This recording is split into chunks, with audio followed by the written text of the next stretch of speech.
Hey everyone, this is Sams Raja. Welcome back to the channel. I hope you are all doing great. तो आज हम start करने जा रहे हैं फार्मास्यूटिकल केमिस्ट्री का कंप्लीट कोर्स। अगर आप B pharma, D pharma, GPAT या किसी भी फार्मेसी कम्पिटिटिव एग्जाम की प्रिपरेशन कर रहे हैं तो ये लेक्चर आपके लिए बहुत ही इंपॉर्टेंट होने वाला है। आज हम सिर्फ डेफिनीशन नहीं पढ़ेंगे, हम ये भी जानेंगे कि फार्मास्यूटिकल केमिस्ट्री होती क्या है, ड्रग बनाने का कंप्लीट जर्नी क्या होता है, ड्रग डिस्कवरी कैसे होती है और मेडिसिन मार्केट तक कैसे पहुंचती है, और फार्मेसी स्टूडेंट के लिए ये सब्जेक्ट इतना इम्पोर्टेंट क्यों है, इन सब को हम डिटेल में आज समझेंगे। तो चलिए शुरू करते हैं। आज का हमारा पहला टॉपिक है introduction to the pharmaceutical chemistry. First point यहाँ पे लिख रहा है हमारा कि pharmaceutical chemistry is the branch of chemical science that deal with the study of drug and it involves drug development. This includes drug discovery, delivery, absorption, metabolism and more. Pharmaceutical chemistry involves cure and remedies for disease, analytical techniques, pharmacology, metabolism, quality assurance and drug chemistry. Next point है हमारा pharmaceutical chemistry lead to career in drug development, biotechnology, pharmaceutical company, research facilities and more. ये तमाम चीज़ जो है कि हम पढ़ेंगे किसमें, फार्मास्यूटिकल केमिस्ट्री में। इससे पहले हमको ये जानने की ज़रूरत है कि फार्मास्यूटिकल केमिस्ट्री में केमिस्ट्री शब्द जो बोलते हैं, हम जो पढ़ते हैं, वह किस बेसिस पे पढ़ते हैं। केमिस्ट्री का मतलब क्या होता है? केमिस्ट्री का मतलब सिर्फ हम एटम्स, मॉलिक्यूल, केमिकल रिएक्शन या बॉन्डिंग या कंपाउंड पढ़ते हैं, लेकिन यहाँ पे फार्मास्यूटिकल केमिस्ट्री सिर्फ केमिकल की केमिस्ट्री नहीं है, यह एक मेडिसिन की केमिस्ट्री होती है। इसमें हम पढ़ते हैं ड्रग कैसे डिस्कवर होती है, ड्रग की डिस्कवरी पढ़ते हैं, ड्रग कैसे सिंथेसाइज होती है इसके बारे में हम जानते हैं, ड्रग बॉडी में क्या करती है, मेटाबॉलिज्म के बारे में हम जानते हैं। ठीक है, ड्रग को सेफ कैसे बनाया जाता है, ड्रग की क्वालिटी कैसे मेंटेन होती है, इन सब को जो है कि हम पढ़ते हैं किसमें, फार्मास्यूटिकल केमिस्ट्री में। फार्मास्यूटिकल केमिस्ट्री को अगर दो वर्ड में अगर इसको डिवाइड करें तो एक शब्द बन रहा है हमारा फार्मा और दूसरा बन रहा है हमारा केमिस्ट्री। तो फार्मा का मतलब क्या हो गया हमारा, फार्मा का मतलब मेडिसिन और केमिस्ट्री का मतलब होता है science of molecule and reactions. दोनों मिलकर बनाता है क्या चीज़, फार्मास्यूटिकल केमिस्ट्री। ठीक है, इसका मतलब क्या हुआ कि ये मेडिसिन की केमिस्ट्री है। ठीक है ना, जैसे कि सपोज दैट कि डॉक्टर ने पेशेंट को पैरासीटामॉल टैबलेट दी। अब नॉर्मली क्या होता है कि हम पेशेंट ने उस टैबलेट को क्या किया, ले लिया, खा लिया, उसको फीवर कम हो गया, स्टोरी खत्म। बस इतना ही हम जानते हैं कि डॉक्टर ने इसको पैरासीटामॉल दिया, उसने पेशेंट ने खाया और फीवर ठीक हो गया। लेकिन फार्मास्यूटिकल केमिस्ट्री के लिए स्टोरी यहीं से शुरू होती है। क्वेश्चन ये है कि ये मॉलिक्यूल किसने डिस्कवर किया, जो पैरासीटामॉल है उसके अंदर जो एपीआई है पैरासीटामॉल, उसको किसने डिस्कवर किया, कैसे ये बनाया गया, कितना प्योर है ये, टैबलेट में कितना एपीआई मौजूद है, बॉडी में डिजॉल्व कैसे होगा, लीवर में मेटाबॉलिज्म कैसे होगा, किडनी से बाहर कैसे निकलेगा, इसकी सेल्फ लाइफ कितनी है, ये सब फार्मास्यूटिकल केमिस्ट्री का पार्ट है। ये सब हम पढ़ते हैं किसमें, फार्मास्यूटिकल केमिस्ट्री में। तो यहाँ पर आपने पॉइंट देगा ड्रग डिस्कवरी। ड्रग डिस्कवरी क्या होती है? ड्रग डिस्कवरी का मतलब होता है कि ड्रग का डेवलपमेंट इसमें शामिल होता है, ड्रग की जो है कि खोज कैसे हुई। ठीक है, उसके बाद जो है कि इसमें आपका आ जाता है कि जो नई दवाएं, जो मेडिसिन जो सर्च की जा रही हैं, उनके डिस्कवर कैसे किया जा रहा है, उसको बनाया कैसे जा रहा है। जैसे कि आप एग्जांपल के तौर पे ले सकते हैं, जैसे कोविड का टाइम था, कोविड के टाइम साइंटिस्ट ने वैक्सीन और एंटीवायरल ड्रग को डेवलप किया। उसके पहले उसको आइडेंटिफाई करना पड़ा कि कौन सा मॉलिक्यूल वायरस को रोक सकता है। ये प्रोसेस ड्रग डिस्कवरी कहलाती है। ठीक है, अब ये ड्रग डिस्कवरी इंपॉर्टेंट क्यों है, इसका रीज़न क्या है? तो हर साल न्यू डिसीज आती रहती हैं, पुरानी मेडिसिन के अगेंस्ट रेजिस्टेंट डेवलप हो जाता है, जैसे कि एंटीबायोटिक रेजिस्टेंस है। अगर नए ड्रग डिस्कवर नहीं होंगे तो इन्फेक्शन ट्रीट नहीं होगा, इसीलिए ड्रग की डिस्कवरी बहुत इंपॉर्टेंट है। नेक्स्ट पॉइंट यहाँ पे टर्म आपने पढ़ा ड्रग डिलीवरी। ड्रग डिलीवरी क्या होता है? इसका मतलब होता है ड्रग को पेशेंट तक सही जगह और सही अमाउंट में पहुँचाना। जैसे कि इंसुलिन है आपका, अब क्वेश्चन ये कि इंसुलिन टैबलेट क्यों नहीं, मतलब इंसुलिन का टैबलेट क्यों नहीं देते, उसका इंजेक्शन आपने देखा होगा क्या आता है। इसका कारण ये चीज़ है कि स्टमक में एंजाइम, स्टमक के अंदर जो एंजाइम्स होते हैं इंसुलिन को क्या करते हैं, डिस्ट्रॉय कर देंगे। ठीक है, इसीलिए इंजेक्शन दिया जाता है और ये डिसीजन ड्रग डिस्कवरी का ही पार्ट है। ठीक है ना, सॉरी ड्रग डिलीवरी का ही पार्ट है। ठीक है ना, ताकि उसको इंजेक्शन के फॉर्म में दिया जाता है। जैसे कि आप एक अदर एग्जांपल अगर आपको हम बताएं, जैसे कि कैंसर मेडिसिन है, अगर कैंसर मेडिसिन सिर्फ कैंसर सेल तक पहुंच जाए तो साइड इफेक्ट कम होंगे। इसी कॉन्सेप्ट को टारगेटेड ड्रग डिलीवरी भी कहते हैं, मतलब एक स्पेसिफिक जगह को टारगेट करके वहां तक ड्रग की क्या करना, डिलीवरी कराना। नेक्स्ट पॉइंट यहाँ पे आप पढ़ रहे हैं कि ड्रग एब्जॉर्प्शन। अब ड्रग एब्जॉर्प्शन का मतलब क्या होता है? ड्रग एब्जॉर्प्शन का मतलब होता है कि ड्रग बॉडी में इंटर कैसे करती है। ठीक है, जैसे कि आपने पैरासीटामोल टैबलेट खाई, टैबलेट स्टोमक में गया, हो हमारे पेट के अंदर गया, फिर इंटेस्टाइन में डिजॉल्व होता है, वो डिजॉल्व हुआ, ब्लड में क्या होगा, उसका एब्जॉर्प्शन होगा। ब्लड में एब्जॉर्ब होने के बाद तब जाके फीवर क्या होता है, कम होता है। ठीक है ना, ये जरूरी क्यों है? अगर ड्रग एब्जॉर्ब नहीं होगा तो इफेक्ट कैसे करेगा, वो इफेक्ट प्रॉपरली काम नहीं करेगा वो। ठीक है ना, इसीलिए एब्जॉर्प्शन डिटरमाइन करता है कि मेडिसिन का इफेक्ट क्या है, उसका प्रभाव क्या है। ठीक है, नेक्स्ट यहाँ पर लिख रहा है कि ड्रग मेटाबॉलिज्म। ड्रग मेटाबॉलिज्म का मतलब क्या होता है? मेटाबॉलिज्म का मतलब आप सुने होंगे, मेटाबॉलिज्म दो टाइप के होते हैं, कैटाबॉलिज्म और एक एनाबॉलिज्म। ठीक है, कैटाबॉलिज्म का मतलब होता है एक बड़े मॉलिक्यूल का छोटे मॉलिक्यूल में टूटना, और एनाबॉलिज्म का मतलब क्या होता है कि छोटे छोटे मॉलिक्यूल का जुड़ करके एक बड़े मॉलिक्यूल का निर्माण करना। ठीक है ना, बॉडी ड्रग को केमिकली क्या करती है, वो चेंज करती है मोस्टली, जैसे कि लीवर में ये काम होता है। ठीक है ना, मेटाबॉलिज्म कहाँ पे होता है, लीवर के अंदर। जैसे कि पैरासीटामोल है आपका, लीवर में मेटाबोलाइज होगा, इसीलिए एक्सेस डोज लीवर डैमेज कर सकती है। इसलिए कहा जाता है कि कभी भी एक्सेस डोज नहीं देना चाहिए, क्योंकि उसका मेटाबॉलिज्म कहाँ होगा, लीवर में होगा, और वह एक्सेस डोज में होगा तो लीवर क्या कर सकता है, उसको डैमेज कर सकता है। मेटाबॉलिज्म जरूरी क्यों है? मेटाबॉलिज्म जरूरी क्यों? क्योंकि ये मेटाबॉलिज्म डिसाइड करता है कि मेडिसिन कितनी देर तक बॉडी में रहेगी, कितनी डोज देनी है और कितनी बार देनी है, ये इंपॉर्टेंट होता है मेटाबॉलिज्म के लिए। ठीक है, नेक्स्ट पॉइंट है हमारा कि फार्मास्यूटिकल केमिस्ट्री जो है, इसमें जैसे कि फार्मास्यूटिकल केमिस्ट्री में और भी तमाम चीज़ें होती हैं, जैसे कि ड्रग डिस्कवरी हो गया आपका, remedies for disease, analytical technique में भी इसका यूज़ करते हैं। फार्माकोलॉजी के बारे में होता है कि कोई ड्रग जो है कि बॉडी पे कैसे इफेक्ट कर रही है, और बॉडी उस ड्रग को लेने के बाद जो है किस तरह से रिस्पॉन्स कर रहा है। ठीक है, मेटाबॉलिज्म आप समझ लिए। क्वालिटेशन, उसकी क्वालिटी को चेक करना, देखना है वो कितना प्योर कंपाउंड है या कितना वह जो है कि इफेक्टिव है। ठीक है, ये हम सारी चीज़ों को कवर करते हैं कि इसमें फार्मास्यूटिकल केमिस्ट्री के अंदर। नेक्स्ट पॉइंट अब देखेंगे,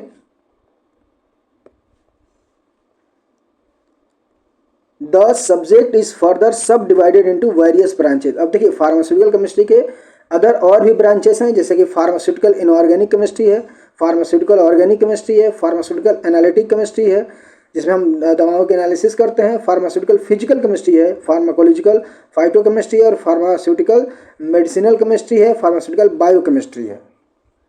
ठीक है, ये सारी चीज़ को जो है हम पढ़ते हैं किसमें, फार्मास्यूटिकल केमिस्ट्री में। ठीक है, क्वालिटी एश्योरेंस यहाँ पे एक टर्म आ रहा है। क्वालिटी एश्योरेंस का मतलब अगर हम आपको बता दें कि मेडिसिन की क्वालिटी को मेंटेन करना। ठीक है ना, जैसे कि हर टैबलेट में 500 ग्राम ही क्यों होना चाहिए, 495 क्यों नहीं, ठीक है, 520 ग्राम क्यों नहीं? इसका कारण है सेफ्टी। इसी को कहते हैं कि इसको क्या करना, क्वालिटी को इंश्योर करना, उसके अमाउंट को, क्वांटिटी को इंश्योर करना कि जितने mg के लिए वो प्रिपेयर किया जा रहा है क्या उतना mg इसमें प्रेजेंट है या नहीं है। ठीक है ना, नेक्स्ट पॉइंट है हमारा scope of pharmaceutical chemistry. Next पढ़ेंगे स्कोप ऑफ फार्मास्यूटिकल केमिस्ट्री। अब फार्मास्यूटिकल केमिस्ट्री का स्कोप क्या है? आज के टाइम में एक साइंटिस्ट अकेला मेडिसिन डेवलप नहीं कर सकता, ड्रग बनाने के लिए टीम वर्क चाहिए।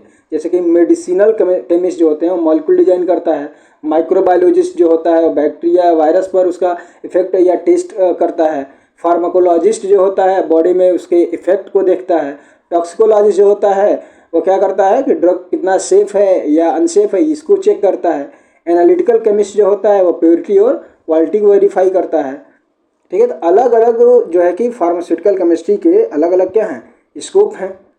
ठीक है ना, तो इसमें हम फर्स्ट पॉइंट देखेंगे, लिखा हुआ है हमारा कि pharmaceutical chemistry allow for collaboration with researcher. इसके साथ में कोलैब करता है, ये रिसर्चर के साथ में कोलैब करता है from the other discipline like microbiologist, theoretical chemist, pharmacologist, toxicologist, biologist and biopharmacist in developing a new drug as it stimulating discipline which likely may scientific discipline. By having a strong background in organic chemistry and medicinal chemistry, interested candidate can place themselves in a competitive position in the career field.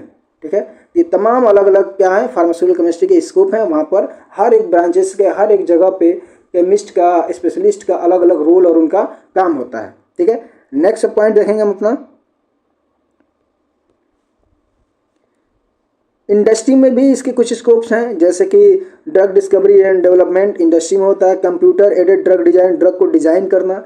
ठीक है, organic and medicinal chemistry division होता है, pharmaceutical manufacturing division होता है जहाँ पे दवाओं का निर्माण होता है, उसको बनाया जाता है, फार्मास्यूटिकल बल्क ड्रग डिवीजन होता है, pharmaceutical analytical research and development होता है। ठीक है, अब इसके फार्मास्यूटिकल केमिस्ट्री के ऑब्जेक्टिव क्या है, उद्देश्य क्या है इसके बारे में लिख रहा है कि the scope and objective of study of pharmaceutical chemistry is very vast, upgrading day by day to deal with modern medicinal requirement to meet current health challenge. ठीक है, मतलब इसके बहुत ही वास्ट एक तरीके से इसका ऑब्जेक्टिव है, इसको डे बाय डे इसको अपग्रेड किया जा रहा है मॉडर्न मेडिकल रिक्वायरमेंट के अनुसार। ठीक है, तमाम जो है कि इसमें करंट हेल्थ केयर चैलेंजेस भी आते जा रहे हैं, तो उसके हिसाब से जो है फार्मास्यूटिकल केमिस्ट्री के उद्देश्य क्या हो रहे हैं, ऑब्जेक्टिव्स उसके और बढ़ते जा रहे हैं, इनहेंस होते जा रहे हैं। नेक्स्ट पॉइंट है to improve the knowledge base required for synthesis. Synthesis मतलब होता है ड्रग को बनाना, आइसोलेट करना, purification, characterization and various pharmaceuticals, to improve skill and effective handle of chemical glassware and analytical instrument. ठीक है, किसी भी केमिकल को कैसे हैंडल करना है, ग्लासवेयर को कैसे हैंडल करना है, उसको अगर कोई इंस्ट्रूमेंट है तो उसको कैसे एनालिसिस करना है, किस तरीके से उसको ग्लासवेयर को हैंडल करना है। ठीक है, to provide enduring atmosphere and encourages student and faculty for research activity.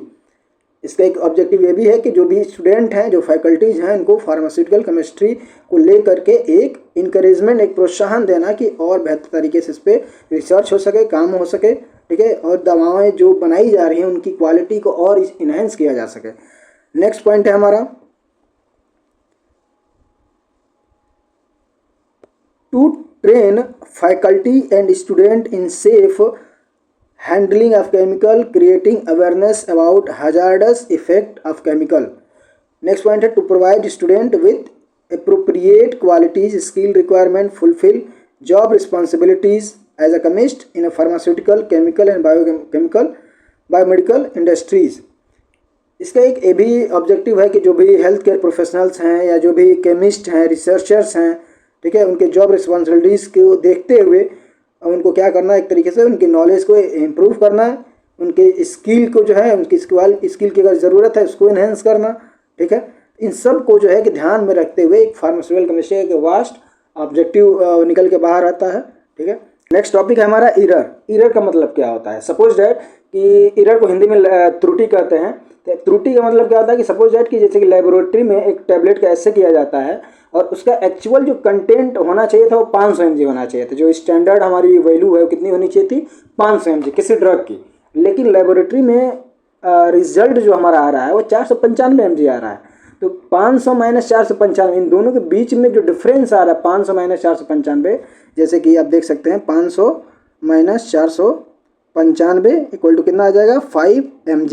ये जो 5 mg का ये जो डिफरेंस आ रहा है यही हमारा क्या है, इरर है। तो इरर का फार्मूला यहाँ पे क्या निकल के आता है, error equal to measured value minus true value. ठीक है, जो ट्रू वैल्यू है हमारा और जो हमारा मेजर्ड वैल्यू, इन दोनों के बीच का जो डिफरेंस है वही क्या कहलाता है, वही कहलाता है इरर। ठीक है, नेक्स्ट पॉइंट देखेंगे। अब यहाँ पर लिख भी रहा है कि an error is a difference between measured value and the true और एक्सेप्टेड वैल्यू। इसके बीच का डिफरेंस मेजर्ड वैल्यू और ट्रू वैल्यू के जो बीच का जो डिफरेंस होता है वही क्या कहलाता है, वही हमारा कहलाता है इरर कहलाता है, जिसको हम हिंदी में त्रुटि भी बोलते हैं। जैसे कि आपको बता दें कि जैसे कि आप मार्केट से गए, मार्केट से क्या किया आपने कि 1 kg शुगर खरीद के लाए। अब शॉपकीपर बोला कि कितना है, 1 kg है, लेकिन घर जाकर आपने इसको वेट किया और उसका वेट निकल के आ रहा है 990 ग्राम। तो 1 किलो 990 ग्राम में कितने ग्राम का डिफरेंस आ गया, तो 10 ग्राम का डिफरेंस आ गया। तो ये भी एक प्रकार का क्या है, मेजरमेंटल इरर है। ठीक है ना, तो लेबोरेटरी में भी एग्जैक्टली इसी तरह होता है कि अगर कोई दवा कोई बनाई जा रही है तो एक्चुअल जो उसकी ट्रू वैल्यू है उतना न आकर के या तो कुछ ज़्यादा आ गया या थोड़ा बहुत कम आ गया, तो ये जो अंतर आ रहा है, डिफरेंस आ रहा है, दिस इज द इरर, यही क्या है, इरर है। ठीक है ना। और ये एरर होता कैसे है, ये बहुत इंपॉर्टेंट क्वेश्चन है कि एरर होता कैसे है, क्यों आ जाता है एरर। स्टूडेंट अक्सर सोचते हैं कि सर अगर साइंटिस्ट एक्सपर्ट हैं तो एरर क्यों होता है। तो इसके पीछे का रीज़न ये है कि कोई भी मेजरमेंट परफेक्टली एग्जैक्ट नहीं होती। हर इंस्ट्रूमेंट की एक लिमिट होती है, ह्यूमन ऑब्जर्वेशन की भी एक लिमिट होती है।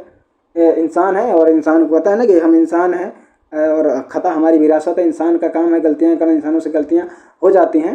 खैर, तो ह्यूमन ऑब्जर्वेशन की भी क्या होती है, एक लिमिट होती है। एनवायरनमेंट भी कॉन्टीन्यूअस चेंज होता रहता है, इसीलिए जीरो एरर प्रैक्टिकली इम्पॉसिबल होता है। ऐसा कभी हो ही नहीं सकता कि एकदम जीरो एरर हो या एरर ना हो, जो भी चीज़ हो, ठीक है ना। तो एरर होना स्वाभाविक है।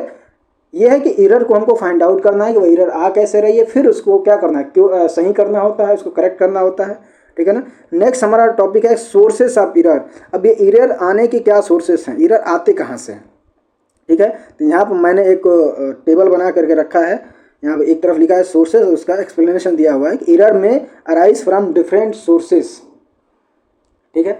जैसे कि आपका इंस्ट्रूमेंट की वजह से एरर आ सकता है, अगर कोई इंस्ट्रूमेंट फॉल्टी है, बैलेंस्ड नहीं है, ड्यूरेट है, आपका पिपिट है, कोनिकल फ्लास्क है, मेजरिंग सिलेंडर है, अगर वो प्रॉपर कैलिब्रेटेड नहीं है तो वहाँ से भी क्या हो सकता है, एरर आ सकता है। कुछ पर्सनल एरर भी हो सकते हैं, जैसे कि प्रोसीजर कुछ और दिया था, मेथड कुछ और दिया था, आपने रीडिंग जो है गलत तरीके से कर लिया, ठीक है, तो वहाँ से एरर आ सकता है। आपने ध्यान नहीं दिया मेथड को या जो भी फार्मूला है उसको। एनवायरनमेंट के द्वारा भी कुछ एरर आ सकता है, जैसे कि टेम्परेचर है, ह्यूमिडिटी है, टेम्परेचर घटता बढ़ता रहता है। ये किसी स्पेसिफिक टेम्परेचर में किसी मेडिसिन को बनानी थी बट वहाँ का टेम्परेचर कुछ और था, तो वहाँ से भी एरर आने की संभावना हो सकती है। ह्यूमिडिटी है आपका। मेथड है, मेथड एरर हो सकता है कि अगर हमने रॉन्ग मेथड यूज कर लिया, रॉन्ग प्रोसीजर यूज कर लिया, तो वहाँ से भी एरर आने की संभावना है। जो एक मेथड दिया गया था, जो एक तरीका बताया गया था, उसमें कहीं ना कहीं आपके द्वारा क्या हो गई, कोई गलतियाँ हो गई, कोई स्टेप्स आपने मिस कर दिया, तो उसकी वजह से भी एरर आ सकता है।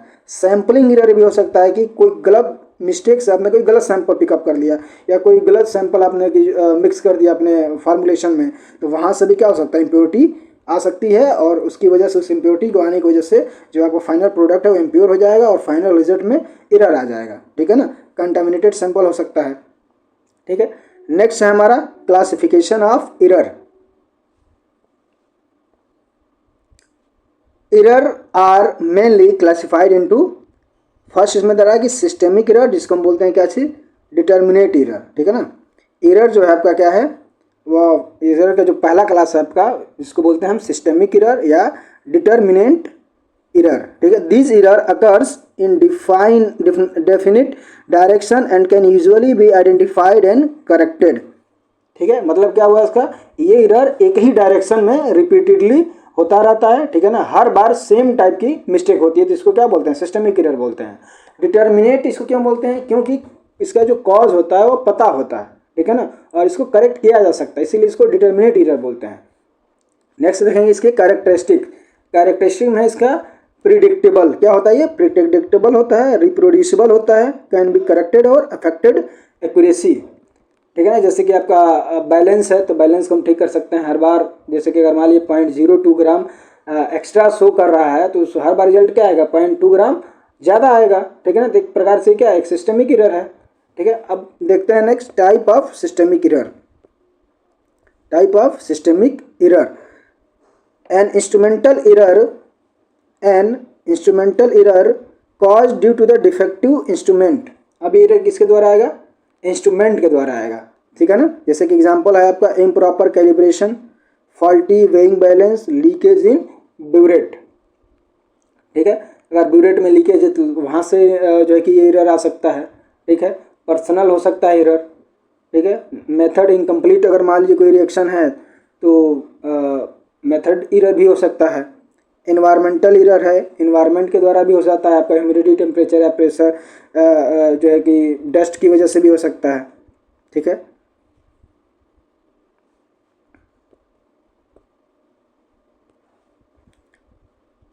पर्सनल एरर में लिख रहा है cause due to the carelessness और wrong observation, wrong reading, incorrect titration end point.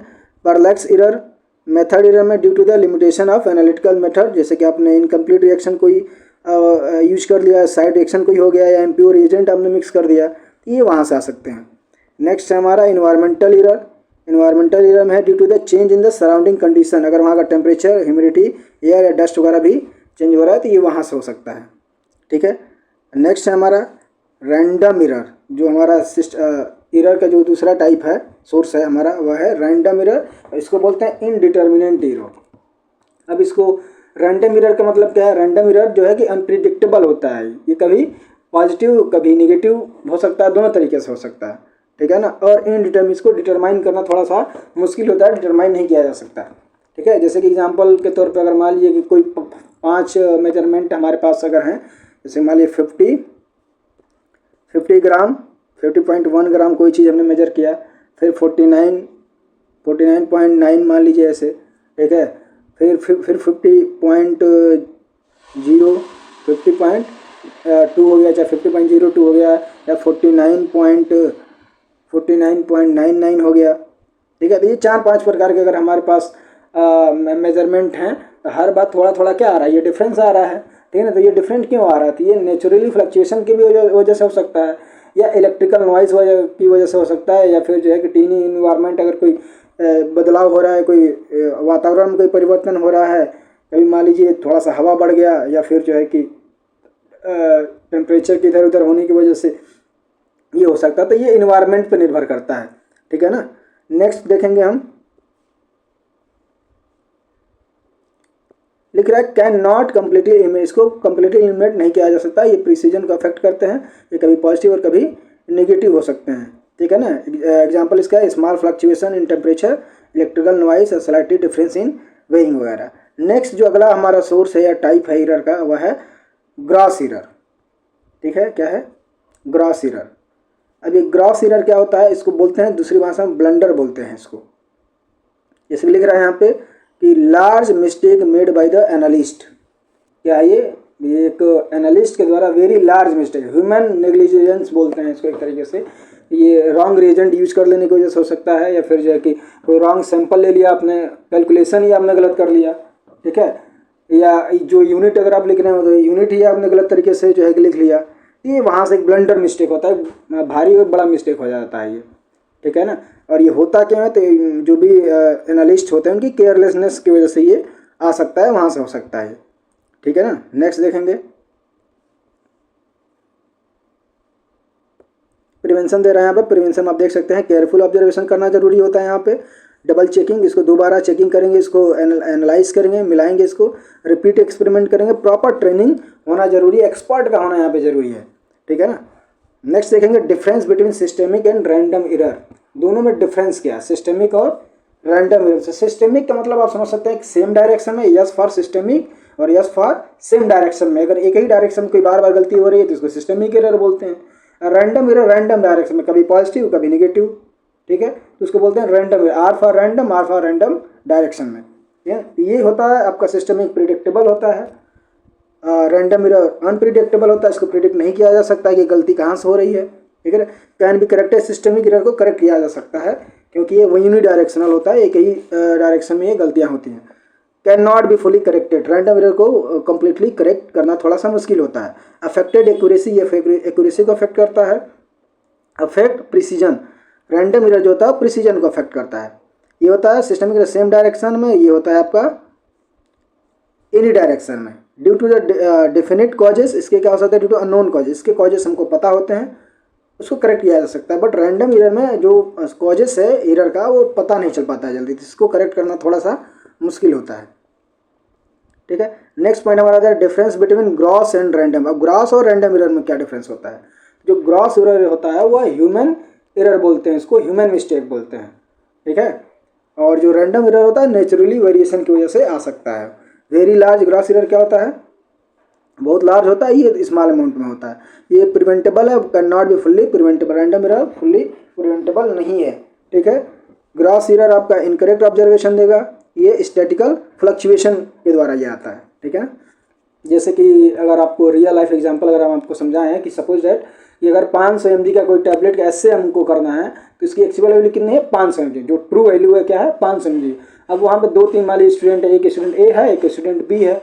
अगर वह बार बार एक्सपेरिमेंट कर रहा है, मेडिसिन प्रिपेयर कर रहा है, तो उसकी वैल्यू जो आ रही है, मेजरमेंट वैल्यू जो आ रही है, कभी 498 आ रहा है, कभी आ रहा है कि 499 आ रहा है, कभी आ रहा है 500 आ रहा है, कभी 501 आ रहा है, ठीक है ना। तो ये जो डिफरेंस आ रहा है ये क्या है, रैंडम एरर है।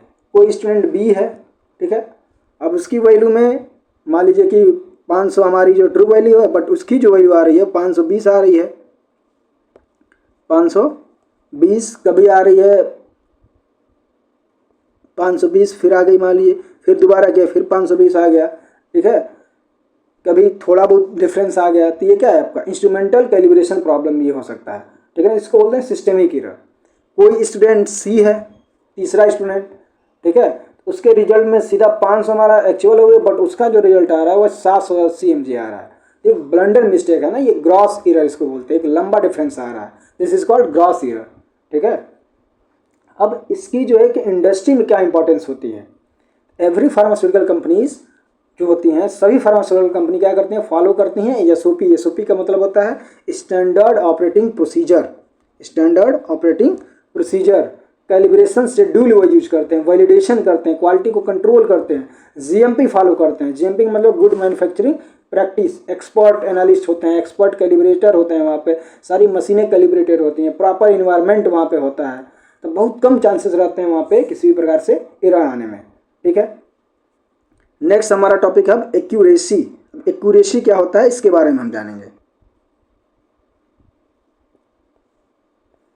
Accuracy. The term accuracy refer to agreement of experimental value with the true value, and it usually expressed in term of error. The absolute error is a measure of accuracy. मतलब क्या हुआ कि अगर आपका result actual value के कितना close है, simple सा मतलब एक्यूरेसी का ये मतलब होता है, समझ लीजिए कि जो आपका रिजल्ट है वह एक्यूरेट वैल्यू के कितना करीब है, उसी को क्या बोलते हैं, एक्यूरेसी बोलते हैं, ठीक है ना। कि अगर एक्चुअल वैल्यू आपकी मान लेते हैं कि 100 है, ठीक है, कितना है 100, और आपका जो रिजल्ट आ रहा है वह कितना आ रहा है 99.9 आ रहा है, ठीक है ना। कितना आ रहा है 99.9 आ रहा है, या 100.1 आ रहा है, तो आपका जो रिजल्ट है वो क्या माना जाएगा, एक्यूरेट माना जाएगा, क्योंकि जो एक्चुअल वैल्यू है हमारी ये 100, ये इसके क्या एकदम एक्यूरेट है, करीब है ये, ठीक है ना। तो इसको क्या बोल सकते हैं हम, एक्यूरेट वैल्यू बोल सकते हैं। जैसे कि मान लीजिए कि डॉक्टर ने बोला कि पेशेंट का ब्लड ग्लूकोज 100 mg पर DL है, ठीक है, लेबोरेटरी रिपोर्ट कितना आ रही है 100.2 आई, ठीक है। तो जो ये डिफरेंस है बहुत कम है, मिनिमम डिफरेंस है, इसको क्या बोल सकते हैं, हाई एक्यूरेसी बोल सकते हैं, ठीक है ना। तो जो वैल्यू हमारे एक्चुअल वैल्यू के जितना करीब होती है, जितना एक्यूरेट होती है, उसी टर्म को बोल देते हैं एक्यूरेसी, ठीक है। लेकिन अगर मान लीजिए कि वैल्यू बहुत ज़्यादा अंतर आ रहा है, हमारी ट्रू वैल्यू 100 थी बट वैल्यू आ रही है 150, 200, 140, 145, ठीक है ना, ये वैल्यू एक्यूरेट नहीं मानी जाएगी। इस वैल्यू क्या बोलेंगे, इनएक्यूरेसी बोलेंगे, ठीक है ना, ये एक्यूरेट नहीं माना जाएगा। नेक्स्ट पॉइंट है हमारा कि ये एक्यूरेसी इंपॉर्टेंट क्यों होती है, एक्यूरेसी क्यों जरूरी है लाना, ठीक है ना। तो इमेजिन करिए कि जैसे कि मान लीजिए कोई टैबलेट पर लिखा है कि 500 mg पैरासीटामॉल, लेबोरेटरी में टेस्ट में वो आया कि 450 mg ही निकला उसमें, तो पेशेंट को प्रॉपर डोज नहीं मिलेगी, ठीक है ना। और अगर 550 mg निकला तो पेशेंट को ओवरडोज हो सकता है। इसीलिए फार्मास्यूटिकल इंडस्ट्री में एक्यूरेसी डायरेक्टली पेशेंट सेफ्टी से रिलेटेड है, तो इसको इग्नोर नहीं किया जा सकता। इससे पेशेंट के लिए बहुत ज़्यादा क्या हो सकता है, हानिकारक हो सकता है, टॉक्सिक हो सकता है, उसके हेल्थ को लेकर के बहुत ज़्यादा प्रॉब्लम्स क्रिएट हो सकती है। इसीलिए फार्मास्यूटिकल केमिस्ट्री में एक्यूरेसी का अपना एक बहुत बड़ा एक इम्पोर्टेंस है, ठीक है। एक्यूरेसी निकालने का एक फार्मूला होता है, ठीक है ना, एब्सोल्यूट एक तरीके से बोलते हैं इसको। एक्यूरेसी निकालने का हमारा फार्मूला क्या है कि measured value minus true value, तो ये हम तरीके से निकाल लेते हैं। तो जो डिफरेंस आता है उसको हम क्या बोलते हैं, एब्सोल्यूट एरर बोल देते हैं, ठीक है ना। उस एरर को हम क्या करें, करेक्ट करके हम अपने जो भी मेडिसिन या ड्रग उसको एक्यूरेट के फॉर्म में क्रिएट करते हैं, उसको बनाते हैं फिर से। जैसे कि अगर एक और एग्जांपल आपको बताएं कि जैसे ट्रू वैल्यू है, ठीक है ना, ट्रू वैल्यू कितनी है 100 mg, ट्रू वैल्यू हमारी कितनी है 100 mg, ठीक है। ऑब्जर्व वैल्यू हमारी कितनी आई 98 mg, this is true value, और हमारी जो ऑब्जर्व वैल्यू आ रही है वो कितनी आ रही है 98 mg, ठीक है ना। तो इन दोनों के बीच में जो डिफरेंस आ रहा है वो कितना आ रहा है 2 mg का, तो ये हमारा क्या है, एक तरीके से मेजर्ड वैल्यू हमारी क्या है, चेंज हो गई है कि नहीं, एक्यूरेसी के करीब तो है लेकिन थोड़ा सा ज़्यादा है ये, ठीक है ना। अगर ये होता 99.9 होता तो इसको हम करेक्ट एक्यूरेसी बोल सकते थे, और ज़्यादा ये एक्यूरेट है, ठीक है। नेक्स्ट टॉपिक है हमारा प्रिसीजन। प्रिसीजन पे देखेंगे प्रिसीजन अब क्या होता है। प्रिसीजन में लिख रहा है कि हर बार रिजल्ट का कितना सेम आ रहा है, उसी को हम क्या बोल देते हैं, प्रिसीजन बोल देते हैं। जिसमें क्लस्टर्स ऑफ वैल्यू होते हैं या रिपीटेड वैल्यू होते हैं, जो वैल्यू बार बार रिपीट हो रही है, ठीक है ना, तो वही हमारा क्या कहलाता है, प्रिसीजन कहलाता है। इसको पढ़ के देख लेते हैं। लिखा हुआ है कि the degree of agreement between the various result of the same quantity, in the other word it is the reproducibility of result. मतलब बार बार एक ही रिजल्ट क्या आ रहा है, रिप्रोड्यूस हो रहा है। It refers to the closeness of the set of values obtained from the identical measurement of quantity, or it is the degree of agreement between the replicate measurement of the same quantity, that is repeatability of a result. It represent the reproducibility of a measurement. The standard deviation is a measure of precision. Higher the degree of precision, the greater the chance of obtaining true value. Next, it is useless to hope that value is accurate if the precision is poor, or the analytical chemist must try repeatable result to assure the highest possible accuracy. अब इसको समझ लेते हैं, इसका मतलब क्या हुआ कि जो प्रिसीजन होता है, इसको हर बार क्या होता है कि जो वैल्यू आ रही है वो बार बार रिपीटेड वैल्यू होती है। जैसे कि इसको अगर ऐसे समझें, कोई स्टूडेंट ए है, कोई स्टूडेंट बी है, ठीक है।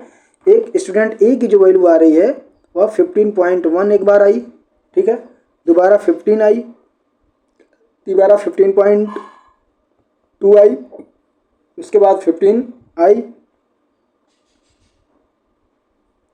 ठीक है। तो इसमें अगर हम ध्यान दें तो सब वैल्यूज़ क्या है, एक दूसरे के काफ़ी क्लोज हैं, बट वेरी हाई प्रिसीजन। इसको क्या बोलेंगे, वेरी हाई प्रिसीजन बोलेंगे। अब लेते हैं स्टूडेंट्स बी को।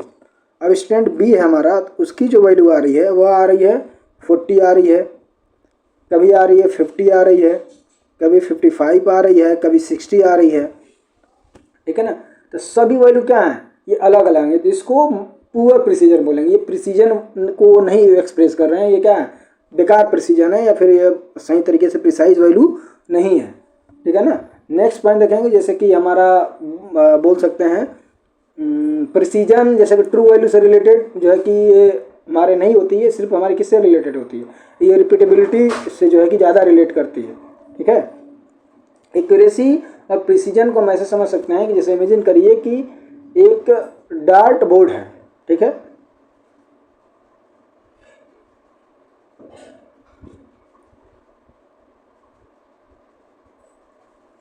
ठीक है। लेकिन एक ये क्वेश्चन आता है दिमाग में कि why precision is important, precision जरूरी क्यों है। तो सपोज डैट कि जैसे मान लीजिए फैक्ट्री में 1000 टैबलेट बनाया, मतलब फैक्ट्री ने जो है कि 1 लाख या 1000 टैबलेट बनाया, और हर टैबलेट का जो क्वांटिटी है 500 mg होनी चाहिए। अगर एक टैबलेट 500, दूसरी 420, तीसरी 590, तो जो प्रोडक्शन है वो क्या हो जाएगा, वो रिजेक्ट हो जाएगा। इसीलिए रिपीटेबिलिटी इंपॉर्टेंट होती है, ठीक है ना। अब एक्यूरेसी और प्रिसीजन में क्या रिलेशन होता है, ठीक है। देखिए एक्यूरेसी और प्रिसीजन में इसको ऐसे बोल सकते हैं कि it is unless with the hope that value accurate if the precision poor. इसका मतलब हुआ कि अगर रिपीटेड रिजल्ट ही स्टेबल नहीं है तो किसी एक रिजल्ट पर ट्रस्ट करना मुश्किल होता है। इसीलिए पहले अच्छी प्रिसीजन फिर हाई एक्यूरेसी, ठीक है, ये जरूरी होता है। नेक्स्ट पॉइंट हमारा standard deviation. Root means square deviation, इसको हम डिनोट करते हैं एस से या फिर एस डी से, ठीक है ना। यहाँ पर लिख रहा है कि it is one of the most common statical term employed in analytical chemistry. The standard deviation is measure of how spread out number is, in other word it is measure of precision. It is abbreviated as S और D. इसको किससे abbreviate करते हैं, yes और D से। Simple सा है कि मतलब कि इसका स्टैंडर्ड डेविएशन ये बताता है कि रिजल्ट एवरेज से कितना दूर है। मतलब इसमें सबसे जो भी रिपीटेड वैल्यू आ रही है बार बार, उनका जो मीन आएगा, जो उनका एवरेज आएगा, वो हमारे जो एवरेज वैल्यू उससे कितना दूर है, ये हमको बताता है कौन, स्टैंडर्ड डेविएशन। ठीक है, इसका एक फार्मूला होता है S D equal to under root X minus X dash 2 square 2 upon n minus 1। तो यहाँ पे जो x है वह इंडिविजुअल ऑब्जर्वेशन है और x डैश जो है हमारा क्या मीन है, n हमारा क्या नंबर ऑफ ऑब्जर्वेशन है। नेक्स्ट टॉपिक हमारा सिग्निफिकेंट फिगर। ये सिग्निफिकेंट फिगर क्या होता है, इसको बोलते हैं सार्थक अंक। क्या बोलते हैं, सार्थक अंक बोलते हैं। ठीक है ना, लिख रहे हैं यहाँ पे कि the number of significant figure is the number of digit which are necessary to express result which are consistent with precision of the measurement. A significant figure denote which figure are really giving information about how precise or measurement are the significant digit are indicated by the underlying only those digits which are significant. ठीक है, तो significant figure जो है इसका simple सा मतलब ये होता है कि सिग्निफिकेंट फिगर ये हमें बताते हैं कि मेजरमेंट कितनी रिलायबल है।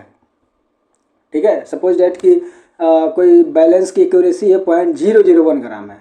ठीक है, अगर आप रिजल्ट लिखो तो 25.6 ग्राम हो गया, चाहे 25.678 ग्राम जो भी चीज़ है, ये गलत है। ठीक है ना, इंस्ट्रूमेंट इतना एक्यूरेट नहीं था।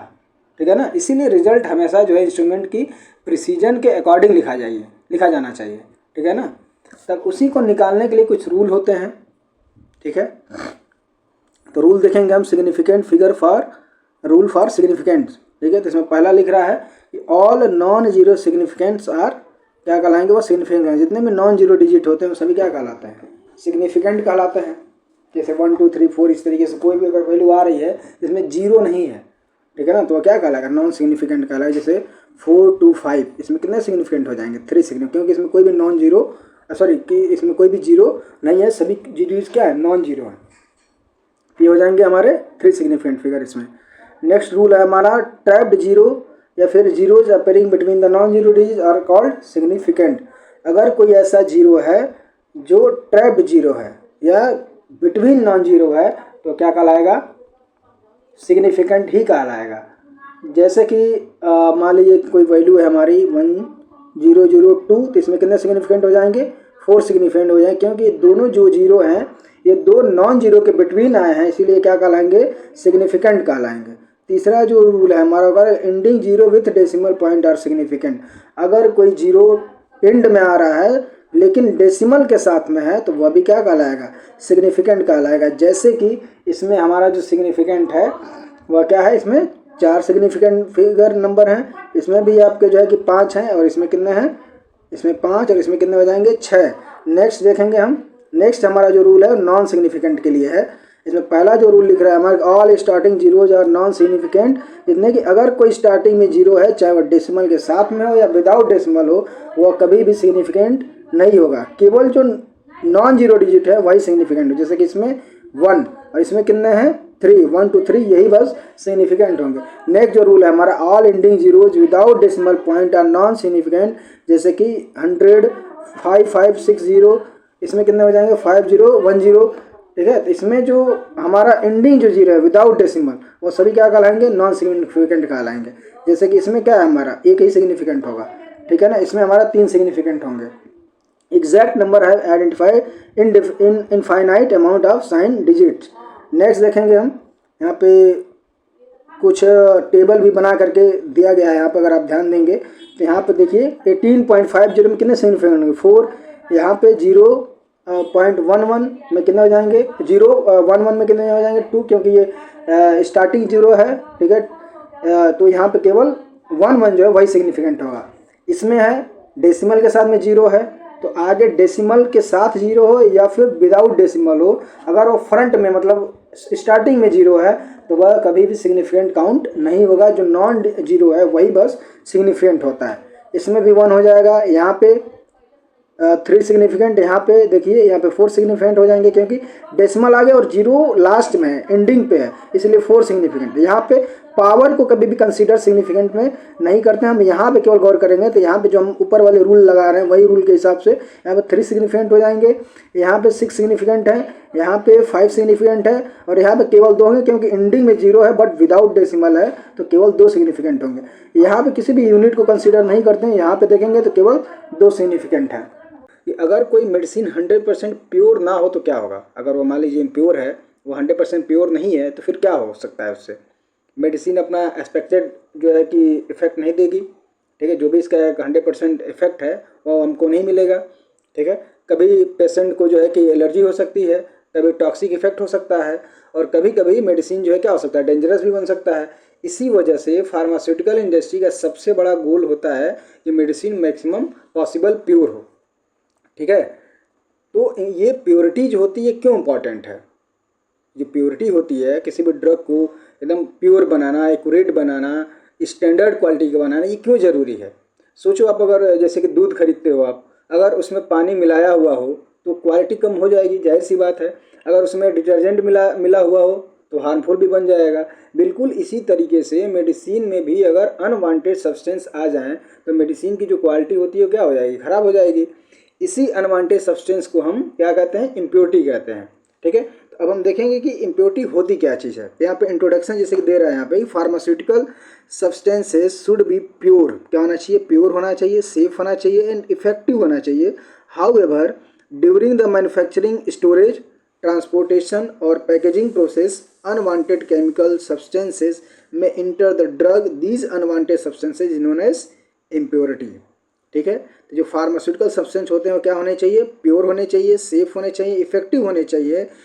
ड्यूरिंग द मैन्युफैक्चरिंग, जब वो बनाया जाए या स्टोर किया जाए या उसका ट्रांसपोर्टेशन हो या उस मेडिसिन की पैकेजिंग हो, उस टाइम पे कोई ऐसा अनवांटेड केमिकल सब्सटेंस अगर इंटर कर जाता है उस ड्रग के अंदर, तो ये अनवांटेड सब्सटेंस क्या कहलाता है, इम्प्योरिटी कहलाता है, शुद्धियाँ कहलाती हैं।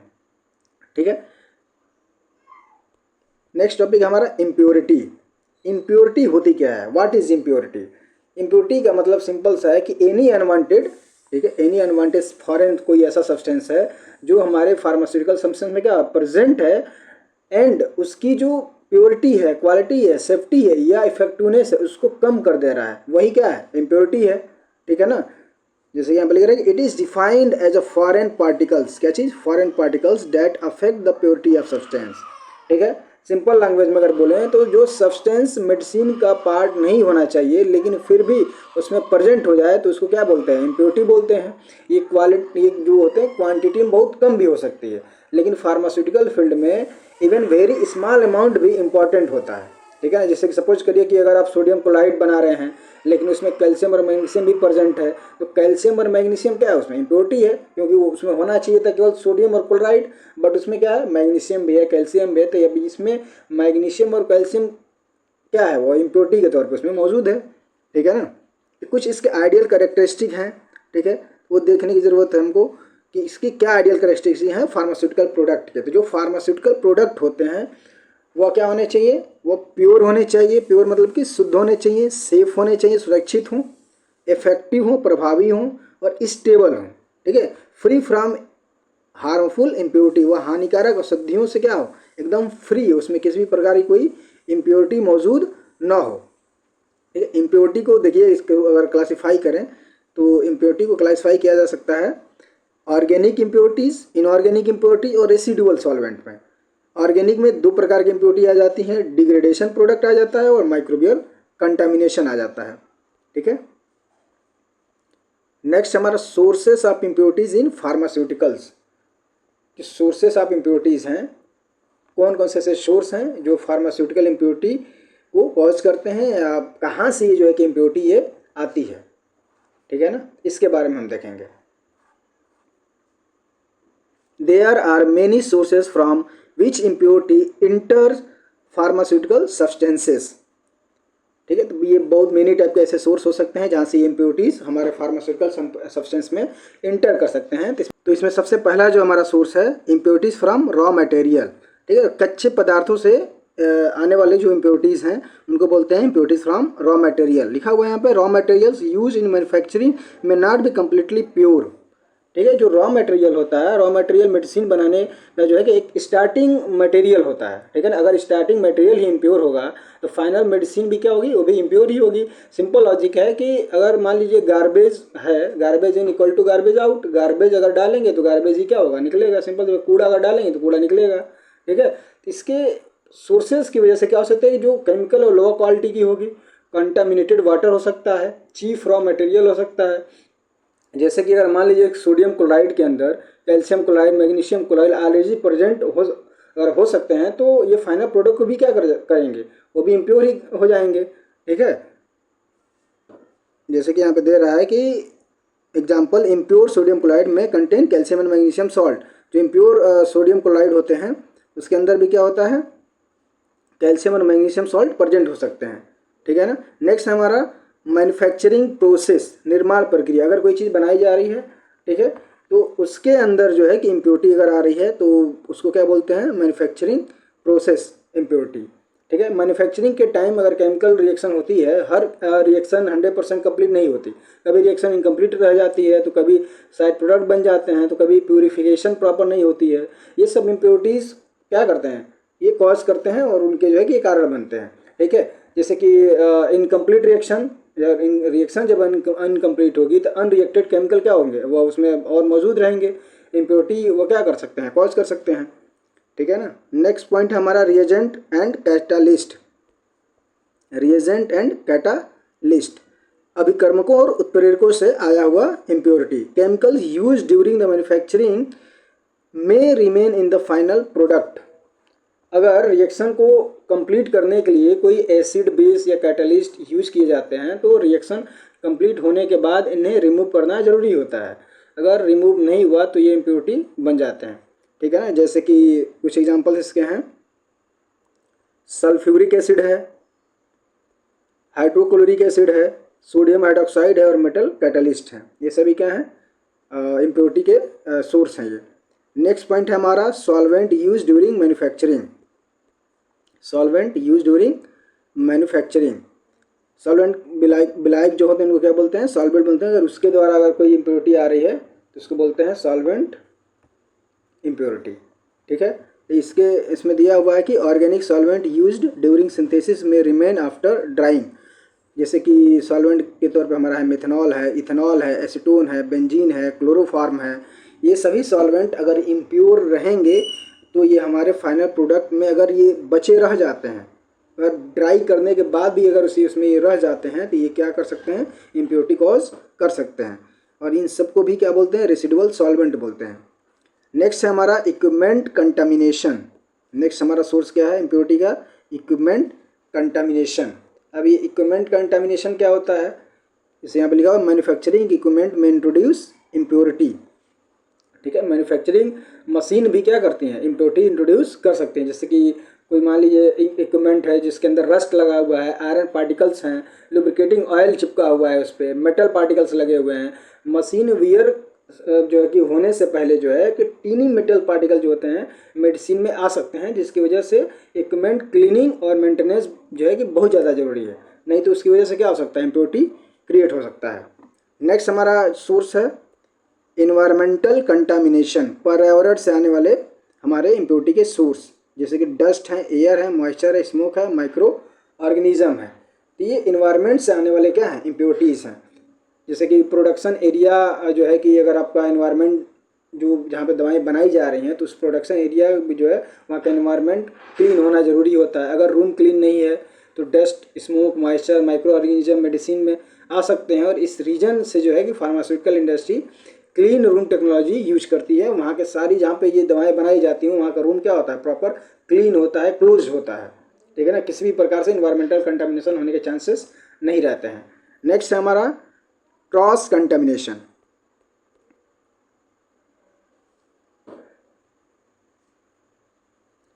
इसमें देखेंगे क्रॉस कंटामिनेशन में कि occurs when one drug contaminates another during manufacturing, ठीक है। इसका मतलब क्या हुआ कि ये फार्मास्यूटिकल इंडस्ट्री में बहुत सीरियस प्रॉब्लम होता है। ये एक ड्रग दूसरी ड्रग को कंटामिनेट कर सकते हैं, ठीक है। जैसे कि आपका एंटीबायोटिक टैबलेट बन रही थी तो जैसे मान सकते हैं कि उसके पार्टिकल नेक्स्ट बैच में विटामिन टैबलेट में चले गए, तब इससे क्या होगा कि अब विटामिन टैबलेट भी कंटामिनेट हो जाएगी, ठीक है ना। इसीलिए डेडिकेटेड मैन्युफैक्चरिंग एरिया और प्रॉपर क्लीनिंग मैंडेटरी होती है, ज़रूरी होता है। ठीक है ना। सबको अलग अलग जो है कि बैच बना करके उसको अलग अलग तरीके से प्रॉपरली रखा जाता है। ठीक है। नेक्स्ट है हमारा स्टोरेज कंडीशन। भंडारण के दौरान अगर कोई मेडिसिन को स्टोर किया जा रहा है तो उस दौरान जो है कि इम्प्योरिटी आने के भी चांसेस रहते हैं। जैसे कि मेडिसिन बनने के बाद भी इम्प्योरिटी डेवलप हो सकती है, लेकिन ऐसा नहीं है कि कोई चीज़ मेडिसिन बन गई तो वो इम्प्योर नहीं हो सकता है। उसका स्टोरेज भी उतना ही ज़्यादा ज़रूरी है जितना उसकी मैन्युफैक्चरिंग में जो है कि ध्यान देने की ज़रूरत है। तो मेडिसिन बनने के बाद भी इम्प्योरिटी डेवलप हो सकती है अगर मेडिसिन हीट, लाइट या फिर मॉइस्चर है, ऑक्सीजन है, ठीक है, हीट है, लाइट, मॉइस्चर, ऑक्सीजन वगैरह हैं कि कांटेक्ट में रखा जाए तो ये डिग्रेड होना जो है कि स्वाभाविक है, डिग्रेड होना स्टार्ट हो जाता है। ठीक है ना। तो एग्जांपल जैसे कि विटामिन सी है, ये क्या हो सकता है, अगर लाइट के एयर में एक्सपोजर में रखेंगे तो ये ऑक्सीडाइज हो सकता है। ठीक है। नेक्स्ट देखेंगे पैकेजिंग मटेरियल। पैकेजिंग मटेरियल भी क्लीन होना, प्योर होना, साफ सुथरा होना जरूरी है। पैकेजिंग मटेरियल में रिएक्ट विथ मेडिसिन, जो पैकेजिंग मटेरियल होते हैं वह भी क्या कर जाते हैं, कभी कभी मेडिसिन के साथ में रिएक्ट कर जाते हैं। जैसे कोई प्लास्टिक बोतल है तो प्लास्टिसाइजर रिलीज करता है, कोई ग्लास कंटेनर है तो एल्कली लीचिंग हो सकता है उसमें, कोई रबर स्टॉपर अगर आप यूज़ कर रहे हैं, देखे होंगे किसी भी मेडिसिन को ऊपर से रबर स्टॉपर लगा करके उसको क्लोज किया जाता है, बंद किया जाता है, तो रबर के पार्टिकल्स उसमें जो है कि इंटर कर सकते हैं। कोई मेटल कंटेनर है तो मेटल आयंस उसमें जो है कि आ सकते हैं। इसीलिए पैकेजिंग मटेरियल कंपेटेबिलिटी टेस्ट किया जाता है ताकि वो उसके साथ में कंपेटेबल है कि नहीं है। ठीक है ना। अगर वो नॉट कंपेटेबल होगा तो उसको हटा दिया जाएगा, रिमूव कर दिया जाएगा। ठीक है ना। एग्जाम्पल के तौर पर आप देख सकते हैं इसमें दिया हुआ है प्लास्टिसाइजर, ग्लास, रबर और मेटल आयंस। नेक्स्ट हमारा ट्रांसपोर्टेशन। ट्रांसपोर्टेशन में क्या होता है, जैसे कि परिवहन के दौरान जब उसको ट्रांसपोर्ट किया जा रहा है एक जगह से दूसरे जगह पे, तो ट्रांसपोर्टेशन के टाइम पे भी क्या होता है कि हमको ध्यान देना ज़रूरी है कि उसका जो टेम्परेचर है वह बहुत ज़्यादा हाई ना हो, बहुत ज़्यादा कम ना हो। ठीक है। ह्यूमिडिटी को ध्यान रखना ज़रूरी है। एक्सेसिव वाइब्रेशन नहीं होना चाहिए। मैकेनिकल डैमेज होने के चांसेस बढ़ जाते हैं। मेडिसिन जो है कि डिग्रेड हो सकती है। जैसे कि मान लीजिए कोई कोल्ड चैन मेडिसिन है तो अगर नॉर्मल टेम्परेचर पर ट्रांसपोर्ट किया जाए तो ड्रग क्या हो जाएगी, ख़राब हो जाएगी। वो कोल्ड अगर स्टोरेज है तो उसको कोल्ड स्टोरेज में ही रख के लेके जाएंगे, टेम्परेचर बढ़ेगा तो ख़राब हो सकता है। ठीक है। नेक्स्ट हमारा है decomposition during storage. Decomposition during storage, drug में डिकम्पोज विथ टाइम। टाइम के साथ धीरे धीरे ड्रग क्या हो जाती है, डिकम्पोज होने लगती है। ठीक है ना। जैसे वो क्या हो जाएगा, जैसे कि ये हाइड्रोलिसिस हो सकता है, उसमें ऑक्सीडेशन होने लगता है, रिडक्शन हो सकता है, फोटोलिसिस हो सकती है। ठीक है ना। जैसे कि अगर एक एग्जांपल आपको बताएं, जैसे एस्प्रीन दिया हुआ है यहाँ पे, तो एस्प्रीन जो है कि वाटर के कॉन्टेक्ट में हाइड्रोलिसिस करती है। एस्प्रीन क्या होगा, सैलिसिलिक एसिड, और एसिटिक एसिड जो है वो क्या होगा, सैलिसिलिक एसिड और एसिटिक एसिड में ये कन्वर्ट होता है। ठीक है ना। इसमें जो ड्रग की पोटेंसी वो क्या हो जाती है, वो कम हो जाती है। ठीक है। नेक्स्ट देखेंगे माइक्रोबियल कंटामिनेशन। माइक्रोबियल कंटामिनेशन में क्या होता है, ये इसको बोलते हैं सूक्ष्मजीवी संदूषण, या तरीके से माइक्रोब्स के द्वारा होने वाली इम्प्योरिटीज। माइक्रो ऑर्गेनिज्म में कंटामिनेट द फार्मास्यूटिकल प्रोडक्ट। ठीक है। इसके सोर्सेस क्या हैं, इसके सोर्सेस हैं वाटर है, एयर है, पर्सनल है और इक्विपमेंट्स हैं। ठीक है ना। इनके द्वारा भी जो है कि इम्प्योरिटीज आ सकती है। जैसे ऑर्गेनिज्म में बात करें तो बैक्टीरिया वगैरह हैं, फंजाई हैं, ईस्ट हैं। ये स्टेराइल मेडिसिन के लिए बहुत डेंजरस होते हैं ये, स्पेशली जैसे कि इंजेक्शन हो गया, आई ड्रॉप्स हो गया, आई फ्लूइड्स हो गए। ठीक है ना। ये इसको इम्प्योर कर सकते हैं। नेक्स्ट देखेंगे एक्सीडेंटल कंटामिनेशन। एक्सीडेंटल कंटामिनेशन को क्या कहते हैं, आकस्मिक संदूषण occurs due to the negligence. ठीक है। इसके एग्जांपल है wrong labelling, mixing up batches, dust entry, human error. तो अगर जो है कि ये मोस्टली ह्यूमन एरर की वजह से ही होती है।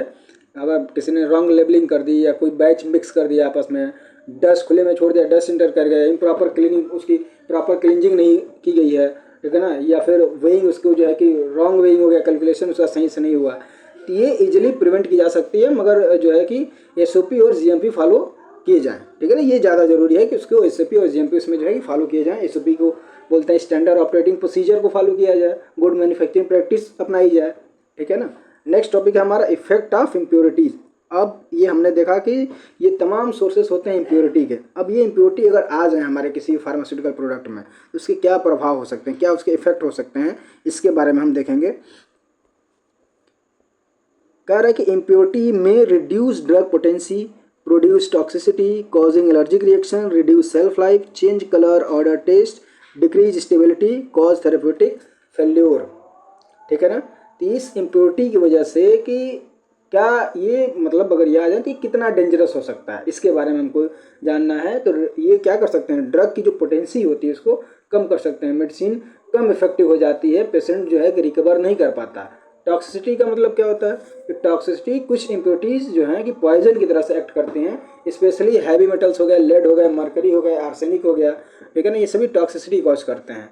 एक टर्म लिख रहा है एलर्जी। एलर्जी क्या होता है, जैसे स्किन रैशेस होने लगेंगे, इचिंग होगी, स्वेलिंग होगी, एनाफाइलैक्सिस की कंडीशन आ सकती है, ठीक है ना। तो ये तमाम प्रॉब्लम हो सकते हैं। इसकी जो ड्रग की जो सेल्फ लाइफ है वह रिड्यूस हो सकती है, ड्रग जल्दी क्या हो जाएगा, एक्सपायर हो जाएगा। फिजिकल प्रॉपर्टीज़ की चेंज हो सकती है, कलर चेंज हो जाना, जैसे कि उसका ऑर्डर चेंज हो जाना, टेस्ट चेंज हो जाना, टैबलेट सॉफ्ट या हार्ड हो सकती है, ठीक है ना। तो ये तमाम उसके जो है कि फिजिकल चेंजेस हो सकते हैं ड्रग की। इसकी जो स्टेबिलिटी है वो कम हो सकती है, ड्रग जल्दी डिग्रेड होने लगती है इसमें, ठीक है ना। थेरेपेटिक फेलियर, उसका इफेक्ट जो है पेशेंट को एक्सपेक्टेड ट्रीटमेंट नहीं मिलता है, डिसीज जल्दी कंट्रोल नहीं होती है, तो इसका थेरेपेटिक प्रभाव जो है वो क्या हो जाएगा, कम हो जाएगा, ठीक है ना। नेक्स्ट पॉइंट देखेंगे, प्रिवेंशन ऑफ इम्प्योरिटीज। अब इस इम्प्योरिटी को कैसे प्रिवेंट किया जाए, बचाया जाए, ठीक है ना। तो इंडस्ट्री में इम्प्योरिटी को कैसे कंट्रोल किया जाता है, इसके बारे में इसमें हम देखेंगे। तो पहला पॉइंट हमारा use pharmaceutical grade raw material, इसका मतलब है कि हाई प्योरिटी केमिकल यूज किया जाता है इसमें, ठीक है ना। फॉलोअप जरूरी है, फॉलो गुड जीएमपी मतलब good manufacturing practice, good manufacturing practice को फॉलो किया जाए। यूज प्योरीफाइड वाटर या वाटर फॉर इंजेक्शन का यूज किया जाए। इक्विपमेंट कैलिब्रेशन, जो इक्विपमेंट यूज किया जा रहा है, मशीन यूज की जा रही है, मशीन के रेगुलर मेंटेनेंस और उसका कैलिब्रेशन किया जाए। क्लीनिनेस, क्लीन जो है कि वहाँ का जो भी इक्विपमेंट है या रूम है या मशीन है उसको क्लीन किया जाए, ये जरूरी है। नेक्स्ट है प्रॉपर स्टोरेज। प्रॉपर स्टोरेज ज़्यादा जरूरी है, रिकमेंडेड किया जाता है कि टेम्परेचर और ह्यूमिडिटी जो है कि मेंटेन, ये ज़्यादा जरूरी है कि मेंटेन किया जाए इसको। सुटेबल पैकेजिंग है, पैकेजिंग इसका जो है कि सुटेबल तरीके से होना चाहिए, कंफर्टेबल कंटेनर का यूज़ किया जाए। क्वालिटी कंट्रोल किया जाए इसका जो है कि रॉ मटेरियल है या इन प्रोसेस सैंपल जो भी यूज किया जा रहा है, फाइनल प्रोडक्ट है, सबकी टेस्टिंग करना जो है कि ज़्यादा ज़रूरी है। और आखिरकार कि follow good storage practice, GSP को फॉलो करना जरूरी है। Warehouse condition properly maintain होना चाहिए, ठीक है ना। तो ये तमाम चीज़ें जो है कि अगर हम ख्याल रखें इसका, तो इम्प्योरिटी को क्या कर सकते हैं, प्रिवेंट कर सकते हैं। नेक्स्ट पॉइंट है हमारा difference between contamination and impurity. Next थोड़ा हमको जानना ये जरूरी है कि इम्प्योरिटी क्या होता है, कंटामिनेशन क्या होता है। दोनों का मतलब होता है कि चीज़ों का इम्प्योर हो जाना, खराब हो जाना। एक स्लाइटली डिफरेंस है इम्प्योरिटी में और कंटामिनेशन में, ठीक है। जो इम्प्योरिटी होती है वो अनवांटेड केमिकल सब्सटेंस होते हैं, ठीक है ना। लेकिन जो कंटामिनेशन होता है वो कोई इंट्रोडक्शन ऑफ फॉरेन मटेरियल, वो क्या हो सकता है, कोई फॉरेन मटेरियल हो सकता है। में इम्प्योरिटी में दे रहा है कि मे ओरिजिनेट ड्यूरिंग द मैन्युफैक्चरिंग, ये ड्यूरिंग मैन्युफैक्चरिंग जो है कि हो सकते हैं। ये कैन अकर एट एनी, ये किसी भी स्टेज पे जो है कंटामिनेशन हो सकता है। में भी अनअवॉइडेबल, ये अनअवॉइडेबल है। कंटामिनेशन प्रिवेंटेबल है, इसको प्रिवेंट किया जा सकता है। ये केमिकल या फिजिकल हो सकता है, कंटामिनेशन केमिकल, फिजिकल और बायोलॉजिकल तीनों हो सकता है, ठीक है ना। सिंपली इसको, इसके डिफरेंस को हम समझ सकते हैं कि इम्प्योरिटी क्या है, ड्रग के अंदर अनवांटेड सब्सटेंस डेवलप या रिमेन रह जाते हैं, उसको बोलते हैं इम्प्योरिटी। कंटामिनेशन का मतलब सिंपल सा ये है कि बाहर से कोई फॉरेन मटेरियल एक्सीडेंटली इंटर हो गया, ठीक है ना, तो क्या हो सकता है, इम्प्योरिटी कंटामिनेशन उसको बोल सकते हैं। जैसे कि एस्पिरिन सिंथेसिस के बाद अनरिएक्टेड एसिड रह जाता है, तो उसको जो अनरिएक्टेड एसिड है वो क्या कहलाएगा, इम्प्योरिटी कहलाएगा। टैबलेट में बैक्टीरिया आ गया कहीं से, तो वो क्या आ जाएगा, वो बैक्टीरिया उस टैबलेट को कंटामिनेट कर सकता है, खराब कर सकता है, ठीक है ना। नेक्स्ट हमने कुछ लास्ट इसमें सोर्सेस ऑफ इम्प्योरिटी को याद करने के लिए कुछ निमोनिक्स वगैरह जो है कि लगाए हैं। आप इसको बहुत इजीली तरीके से आप सोर्सेस ऑफ इम्प्योरिटी याद कर सकते हैं, पढ़ सकते हैं, क्योंकि एग्जाम में हर साल कोई ऐसा साल या कोई ऐसा जो है कि एग्जाम नहीं है जिसमें सोर्सेस ऑफ इम्प्योरिटी ना पूछे। बहुत ज़्यादा पूछे जाने वाला ये क्वेश्चन है सोर्सेस ऑफ इम्प्योरिटी। तो इसको याद करने का हमने निमोनिक तैयार किया है। ये mister space cat, M for manufacturing process, R for raw material, S for solvent packaging material, E for environment, C for cross contamination, storage condition, C for catalyst or reagent, A for accidental contamination, T for transportation। तो आप बस याद रखिएगा mister space cat, जिसकी वजह से आप easily जो है सोर्सेस ऑफ इम्प्योरिटी को आप याद कर सकते हैं, मेमोराइज कर सकते हैं। आज की वीडियो में इतना ही, मिलते हैं नेक्स्ट वीडियो में नेक्स्ट टॉपिक के साथ में। तब तक के लिए आपका बहुत बहुत धन्यवाद। चैनल को सब्सक्राइब कर लीजिए, शेयर करिए, लाइक करिए, ताकि आपको जो है प्रॉपर टाइम पे नोटिफिकेशन मिलता रहे।